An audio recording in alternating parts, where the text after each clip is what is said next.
Assalamualaikum warahmatullahi wabarakatuh. Selamat pagi anak-anak.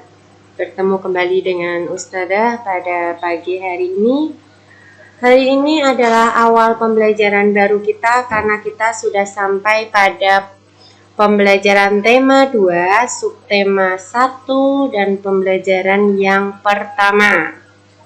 Nah, kemarin terakhir kita melakukan pembelajaran tema 1, sudah juga kita melaksanakan penilaian harian dari subtema 1, 2, dan 3, serta proyek. Kita masuk ke tema yang kedua sekarang. Untuk tema 2, subtema yang pertama, di pembelajaran pertama ini, maka pokok bahasan yang akan kita bahas adalah yang pertama, mengklasifikasikan informasi dari teks. Yang kedua yang akan kita bahas adalah pernapasan pada hewan. Dua hal ini yang akan kita bahas satu persatu. Kita mulai, coba amati gambar berikut. Di sini ada gambar seorang anak yaitu Dayu sedang memperhatikan ikan-ikan yang ada di akuariumnya. Setelah mengamati, maka bacalah ceritanya. Ustazah bacakan ceritanya. Dayu dan ikan hias. Dayu memelihara banyak ikan hias berjenis ikan mas koki. Ikan-ikan hias itu dipelihara dalam sebuah akuarium. Setiap hari, Dayu memberi makan ikan-ikannya. Dayu juga rutin membersihkan akuarium, lalu mengganti airnya dengan air bersih. Kegiatan itu ia lakukan seminggu sekali. Dayu senang melihat ikan-ikan di dalam akuarium berenang ke sana kemari. Dayu memperhatikan saat mulut ikan-ikan itu terbuka dan menutup, seolah-olah ikan-ikan itu selalu menelan air. Dayu bertanya-tanya apa yang dilakukan ikan-ikan itu. Ini adalah cerita dari gambar yang kalian amati. Gambar itu juga ada di buku paket kalian tema yang kedua. Setelah mengamati dan membaca, maka temukan informasinya. Kita bisa mendapat informasi itu dari bacaan yang tadi barusan Ustazah bacakan.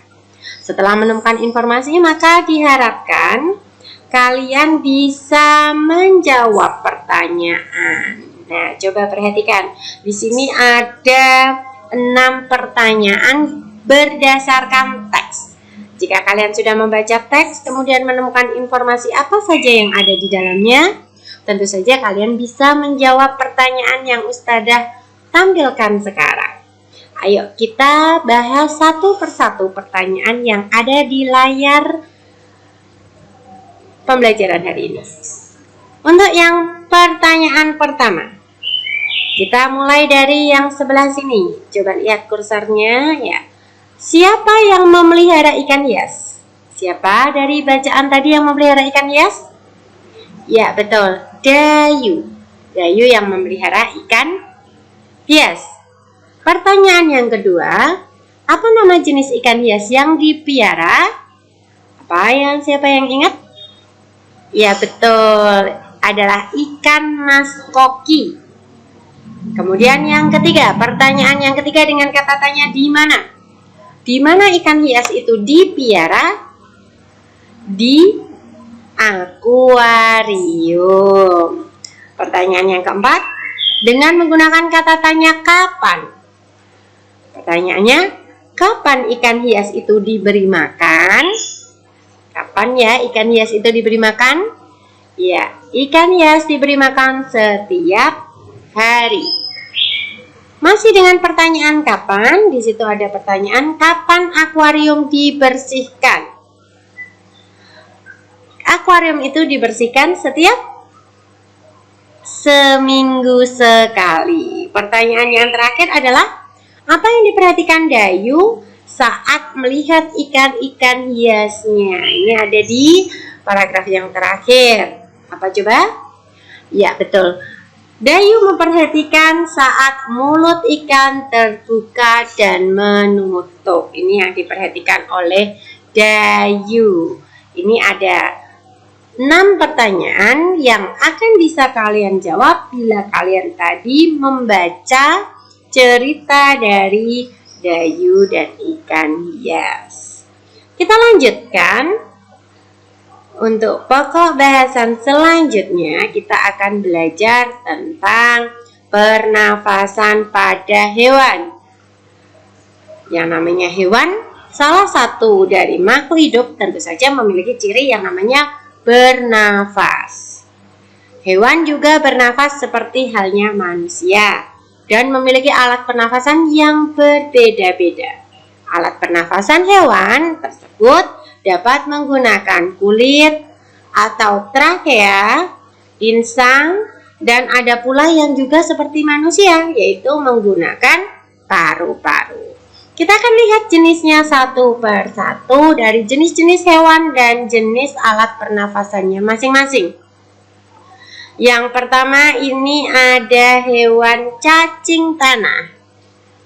Selanjutnya kita bahas yang kedua adalah hewan serangga. Yang ketiga yang akan kita bahas nanti adalah hewan ikan atau pisces. Keempat adalah hewan katak atau amfibi. Kelima, hewan reptil atau hewan melata. Yang keenam adalah jenis hewan burung atau apes. Terakhir jenis hewan yang akan kita bahas pada pernafasan pada hewan kali ini adalah jenis mamalia atau hewan menyusui.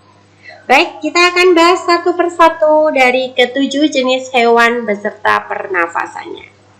Kita mulai dari jenis hewan yang pertama, yaitu cacing tanah atau vermes ya.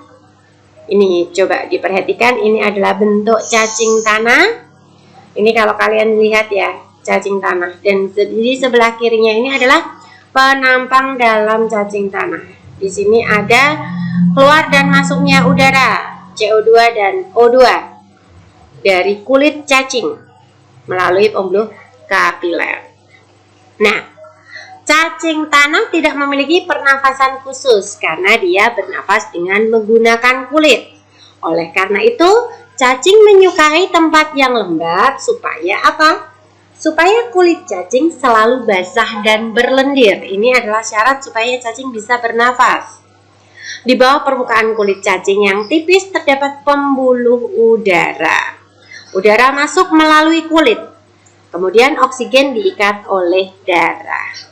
Oksigen yang diikat oleh hemoglobin lalu diedarkan ke seluruh tubuh. Zat sisa pembakaran berupa karbon dioksida atau CO2 dan uap air yang dikeluarkan dari tubuh juga melalui permukaan kulit. Cara bernafasnya hampir sama dengan manusia, hanya alat pernafasannya menggunakan kulit.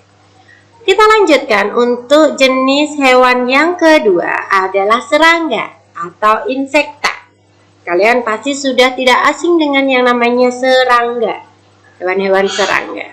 Ini bentuknya salah satu contoh hewan serangga. Ada hal yang menarik di sini. Di situ adalah bagian yang penting adalah spiracle thorax dan spiracle abdomen. Kita akan bahas pernafasannya. Pernafasan serangga itu menggunakan trakea, yaitu sistem tabung yang memiliki banyak percabangan di dalam tubuh. Percabangan trakea ini disebut trakeola. Trakea mengedarkan oksigen langsung ke semua sel tubuh dan organ serta menyerap karbon dioksida dari semua sel tubuh untuk dibuang. Pertama-tama, udara masuk melalui trakea. Memasuki trakea tersebut dengan cara masuk ke dalam pori-pori kecil di permukaan tubuh serangga yang disebut dengan spiracle. Kalau manusia udaranya masuknya lewat hidung, sedangkan kalau pada serangga masuknya melewati spiracle. Selanjutnya udara beredar melalui pembuluh udara kecil. Sel-sel tubuh mengambil oksigen langsung dari pembuluh udara kecil tersebut. Kemudian karbon dioksida dari sel akan mengalir ke trakeola, lalu dibuang melalui lubang spiracle. Artinya apa? di sini kita bisa melihat bahwa lubang spiracle ini untuk masuk dan keluarnya udara pernafasan pada serangga. Kita lanjutkan untuk jenis hewan yang ketiga adalah ikan atau pisces. Gambarnya seperti berikut. Anak-anak pasti sudah tahu ya, ini adalah gambar ikan. Kalau ikan kita lihat secara penampang dalamnya, coba diperhatikan di sebelah kanan dan kiri ikan itu ada yang berwarna merah muda. Nah, inilah insang atau alat pernafasan pada ikan. Kita lihat, ikan bernapas dengan organ khusus mirip saringan yang disebut insang. Berbentuk lembaran tipis berwarna merah muda dan selalu lembab. Insang itu terdapat tepat di belakang rongga mulut pada kedua sisi kepala ikan. Nah, ini di sini. Ini adalah insang. Kalau kita jabarkan, ada di gambar sebelah kirinya, ini adalah bentuk penampang insang. Insang ini dilindungi oleh selaput atau rangkai yang disebut tutup insang atau operculum. Jadi ada pelindungnya. Di balik tutup insang ini terdapat 4 deret insang yang saling tumpang tindih. Pada insang terdapat pembuluh darah halus. Pembuluh ini dapat menyerap oksigen yang terkandung dalam air dan melepaskan CO2 atau karbon dioksida dari darah. Insang juga sebagai alat pengeluaran garam-garam dan sebagai penyaring makanan. Begitu banyak fungsi insang bagi ikan. Kita lanjutkan untuk jenis hewan yang selanjutnya adalah katak atau amfibi. Mengapa disebut amfibi? Karena katak bisa hidup di 2 alam, yaitu darat dan air. Ini adalah jenis katak. Kenapa ada 2 gambar di sini? Coba diperhatikan. Awal mulai katak karena katak itu mengalami yang namanya metamorfosis. Artinya dari katak yang masih muda dilahirkan, bentuknya tidak sama dengan katak yang sudah dewasa. Ini yang disebut dengan tahap-tahap metamorfosis. Di sini adalah katak yang baru dilahirkan. Bentuknya hampir menyerupai ikan yang biasa kita sebut dengan kecebong. Sedangkan di sebelah kirinya ini adalah bentuk katak yang sudah dewasa. Ini sangat unik sekali. Mengapa? Karena alat pernapasan saat katak itu masih muda yang berupa kecebong itu berbeda dengan alat pernapasan katak yang sudah dewasa. Kalau di dalam dia masih dalam proses kecebong, maka dia bernafas menggunakan insang seperti hanya ikan. Sedangkan saat katak itu dewasa, maka dia bernafas menggunakan paru-paru. Kita simak alur pernafasan pada katak. Ini saat masih berupa kecebong, katak hidup di air dan bernafas menggunakan insang. Insang kecebong terletak di luar tubuhnya yang terdiri atas lembaran-lembaran kulit halus yang mengandung kapiler darah. Setelah berumur 9 hari, kecebong bernafas menggunakan insang dalam. Insang dalam akan menyusup seiring mulai berfungsinya paru-paru dan katak muda pun tumbuh menjadi katak dewasa. Setelah menjadi katak dewasa, maka ia bernafas dengan menggunakan paru-paru dan permukaan kulit. Di dalam paru-paru terdapat banyak gelembung udara yang sangat kecil, berselaput dan penuh dengan kapiler darah. Di dalam gelembung udara, oksigen diserap dan karbon dioksida dikeluarkan. Ini adalah proses pernafasan pada amfibi, katak. Kita lanjutkan untuk jenis hewan yang selanjutnya adalah reptil, reptilia atau hewan yang melata. Ini contohnya adalah ular. Ini ular, ternyata ular itu juga bernapas dengan menggunakan paru-paru. Udara masuk melalui hidung, lalu ke batang tenggorokan dan langsung menuju ke paru-paru. Paru-paru reptil terletak di dalam rongga dada dan dilindungi oleh tulang rusuk. Ini hampir sama dengan manusia. Paru-paru reptil sederhana dengan beberapa lipatan dinding yang dapat memperbesar permukaan paru-paru. Namun, paru-paru kadal dan buaya lebih kompleks dengan beberapa belahan dan bertekstur seperti spons. Pada reptil yang sering berkubang di air seperti buaya, Lubang hidungnya dapat ditutup selama menyelam. Dengan begitu, air tidak akan masuk ke dalam paru-paru. Perlu kalian ingat ya anak-anak, yang namanya buaya itu termasuk adalah reptilia, tetapi dia bukan amfibi, walaupun dia sering terlihat di dalam air, tapi dia bukan jenis amfibi. Selanjutnya, jenis hewan yang selanjutnya adalah burung atau aves. Nah, ini juga ada unik untuk burung karena burung bernafas dengan menggunakan paru-paru dan juga dibantu oleh kantong udara atau biasa disebut dengan pundi-pundi udara. Ini digunakan oleh burung pada saat dia sedang terbang. Kita simak alur pernapasan pada burung. Burung bernafas dengan sepasang paru-paru yang terletak di dalam rongga dadanya. Udara yang mengandung oksigen masuk melalui lubang hidung pada pangkal paru sebelah atas. Selanjutnya ke pembuluh udara yang disebut trakea. Dari trakea, udara sebagian masuk ke paru-paru dan sebagian lagi masuk ke kantong udara. Kantong udara burung berfungsi sebagai tempat menyimpan udara. Sehingga saat tidak terbang, burung menghirup udara sebanyak-banyaknya. Kemudian disimpan ke dalam kantong udara. Saat terbang, burung tidak menghirup udara, melainkan mengambil dari kantong udara. Kantong udara juga membantu burung saat terbang, membantu mencegah hilangnya panas tubuh yang terlalu besar, serta memperkeras suara. Jadi ini fungsi dari kantong udara yang biasa digunakan pada saat burung tersebut terbang. Kita lanjutkan untuk jenis hewan yang terakhir di sini adalah mamalia atau hewan menyusui. Perhatikan, ini adalah gambar kuda. Ya, kuda ini adalah salah satu hewan mamalia darat.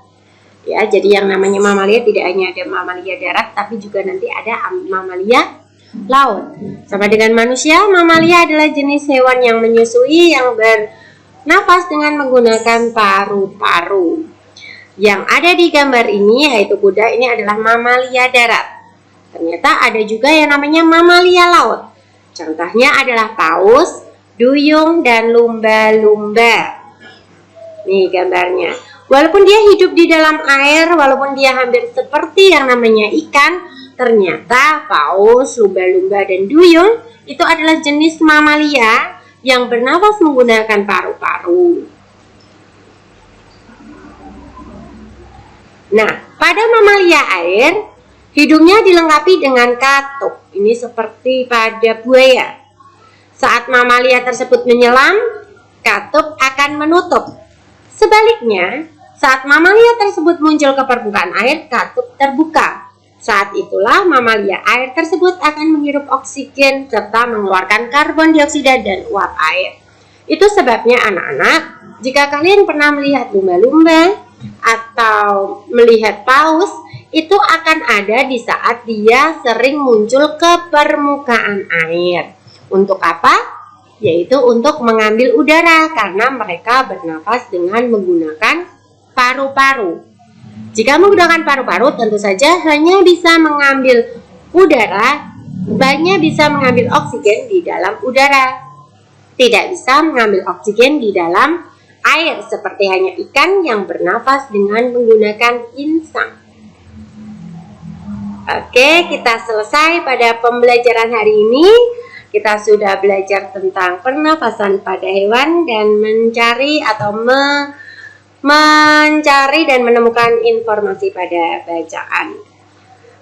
Kita lanjutkan pada pembelajaran selanjutnya. Semoga ilmu yang kalian dapatkan dalam pembelajaran hari ini bisa kalian gunakan dan bermanfaat.